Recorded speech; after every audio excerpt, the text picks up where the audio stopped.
So what has become clear to me since we last met is the profound power that we each hold to show others that they belong, and how that power often lies dormant until someone shows us the way.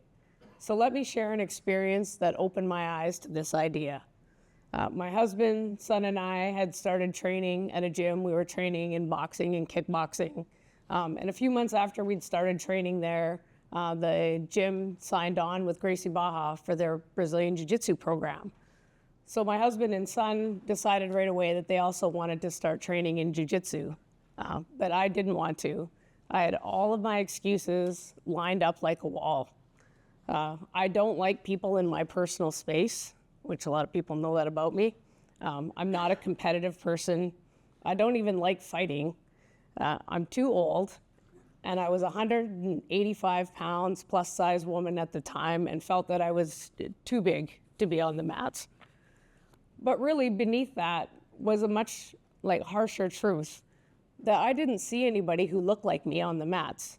If you look up Brazilian Jiu-Jitsu, if you follow anything online, you'll see lots of pictures and videos of young, fit, athletic people, mostly men.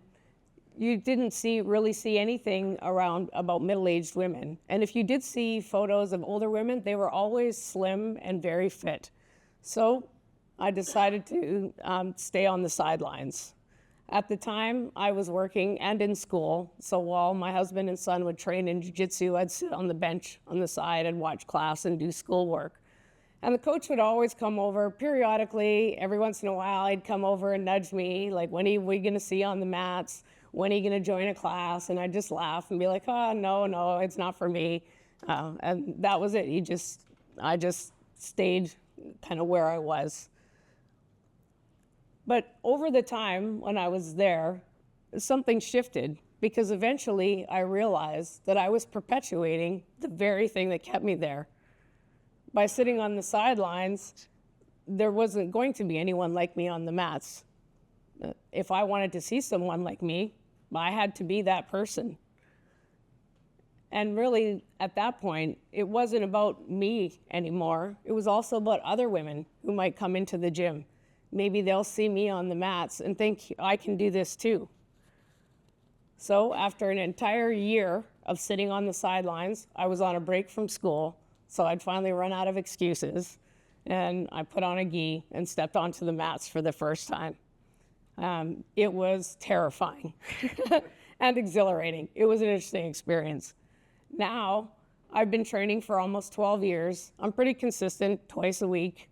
I never did compete, and I'm now on the precipice of getting my black belt. Thanks. But more importantly, this taught me about representation, not just about being seen, but being brave enough to be visible. And I was reminded of this a few years ago. Our gym had a coloring contest for the kids. They didn't let the adults participate. So it was a picture, a man and a woman in a gi rolling on the mats. And after the contest ended, I came into the gym, and the woman working at the front desk called me over, and she's like, hey, you gotta see this. And she pulled out one of the pictures, and she was like, look, one of the little girls colored the woman as you. And I looked, and sure enough, my hair color, the color of gi, everybody knows my hair color, so it was obviously me. The color of gi I normally wear. And it was a very touching moment, because I don't teach in the kids program. Honestly, I don't interact with the kids at all. We just train at the same time. And yet this little girl saw me, and she felt compelled to include me in her vision of jiu-jitsu. So it was a very touching moment that stayed with me, and it reminded me of the privilege and the responsibility of being visible. I learned this lesson again in my professional life, working with law enforcement as a consultant. Because for years, I felt like an outsider in a field where I never wore a uniform or carried a badge. But I was very passionate about creating training that makes a difference in the world instead of making a corporation even more money. I'd been in it a few years. I went to my very first law enforcement training conference where I presented, and I met two guys there. and they encouraged me to submit for ILEETA to present. So I did, and I was accepted. The next year, I came to my very first ILEETA conference. I didn't know a single person. I'd met these two guys very briefly at another conference, and that was it. I didn't know anybody. But on my first day at the ILEETA conference, we were mulling around, having conversations in the hall as we do, networking. And I met this guy and introduced myself. And he asked about my work, and I explained it. And he looked at me and he said, "Thank you. Thank you for dedicating your career to law enforcement, because God knows we need the help." And it kind of took me back, because that was the first person that really recognized that I could actually design training for anyone. I could work in any industry. I'm an expert in learning, not in whatever topic it is we're training on. But he saw that and thanked me. Later that same day, in another conversation with another ILEETA member, he called me sister. That was the first time anyone had ever done that. And it was that day, it was my first ILEETA conference, when I didn't feel like an outsider anymore. I actually felt like I belonged and that I was part of law enforcement. And that really made me realize the power of small gestures and how powerful it can be and how it can change how someone sees themselves. So when I look back, I see a beautiful parallel between these two chapters in my life, because in both of them, someone opened the door to my belonging. My husband and our coach, who got me onto the mats, and those two ILEETA members who welcomed me into the brotherhood and sisterhood of law enforcement. It was the simple act of others that drew me to a new reality. And belonging is not just about fitting in, but courageously carving out spaces for yourself and others. Because while others may open the door, we each have the responsibility to hold doors open for the people coming after us. Sometimes that means being the only one like you in the room.